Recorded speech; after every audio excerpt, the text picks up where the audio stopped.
Thank you, Mr. President. My distinguished colleagues, my name is Eyin Naya Baribe.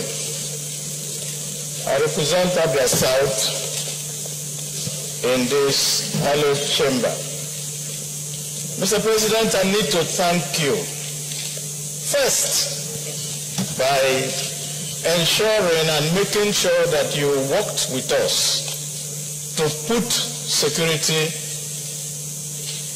topmost today, and that we're going to do everything that we can, each and every one of us, to discuss this problem. When I was coming, Mr. President, this morning, I saw the newspaper headline of this day. Mr. President, Commander-in-Chief, expresses shock at the level of violent crime. In other words, Mr. President was expressing surprise.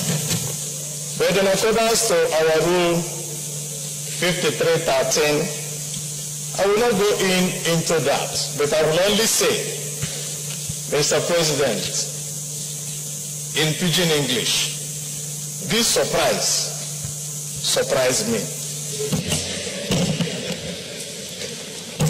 Minority Leader, there should be no surprises, just go straight to the front.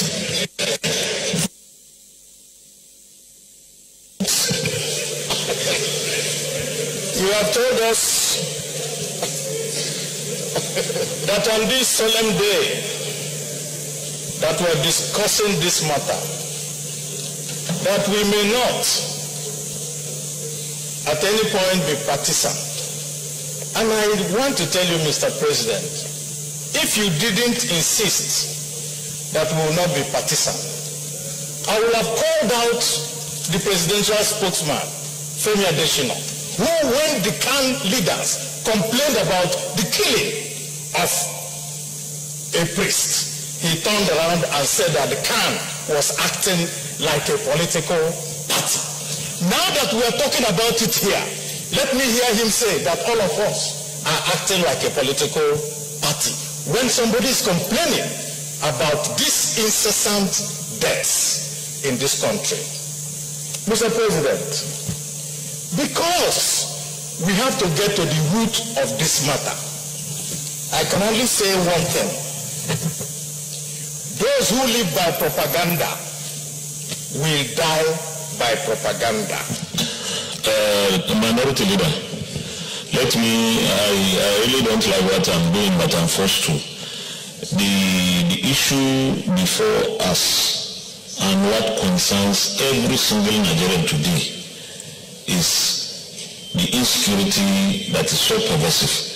So I will still urge you that please let's contribute in such a manner that we're able to get solutions. I am not saying you cannot say what you want to say, but let's get solutions. What is the way forward? Because we need to take very urgent and immediate decisions and get across to the other side. So you may continue. In fact, you have 2 more minutes. No, you can say, no, this is a minority leader.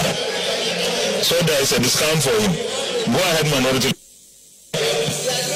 Mr. President, we are very serious here. This is a matter of life and death. And I was building up to something. And I will say what I was building up to very simply. Boko Haram has been defeated. Nigeria is now safer.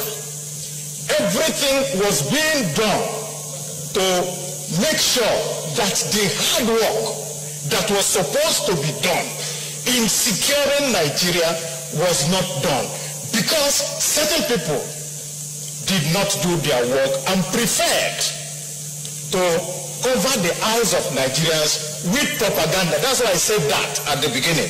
But let me go on, Mr. President, to say this. All the time that we wasted in Nigeria trying to find all these excuses for non-performance has now come to stare us in the face. Reality is no respecter of persons. And it is the reality that we are facing now. Senator Sani Musa shouting every day that his people were being killed in Niger.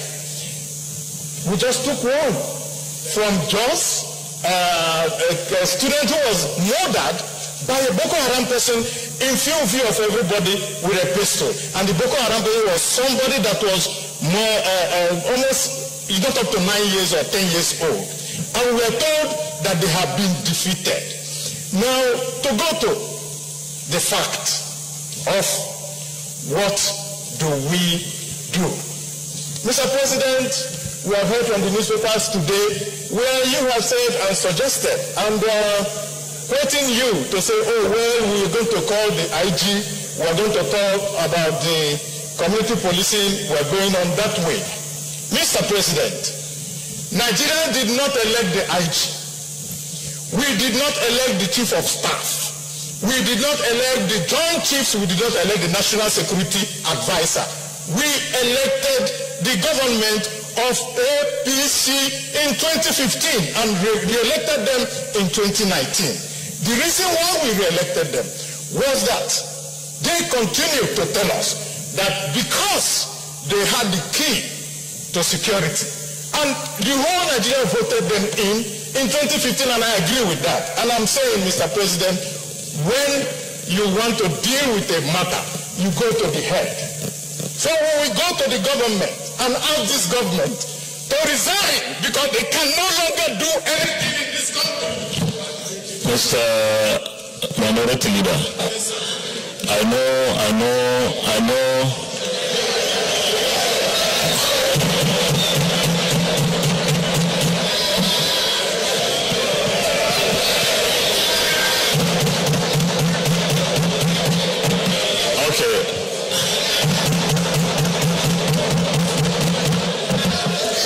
Please, Minority Leader,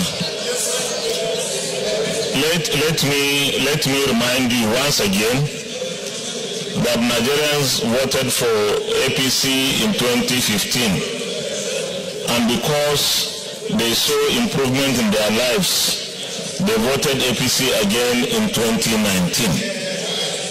I don't want us to be partisan, and I will advise against hate speech in this chamber.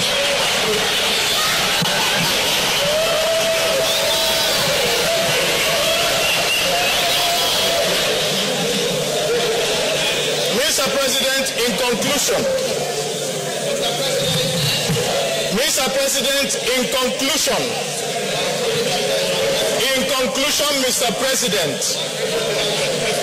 Mr. President, I need your attention. Mr. President, in conclusion, yes, Nigerians voted a government into power. And that government even said, if we don't perform, stone us. We are going with the stones to stone them now because they are no longer. Mr. President, what we want is a solution. We are giving you the solution. I think the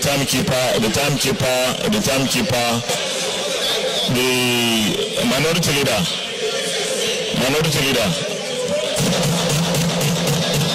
distinguished colleagues, the situation in this country is such a serious situation that our debate should be tailored towards ensuring that we are able to get solutions.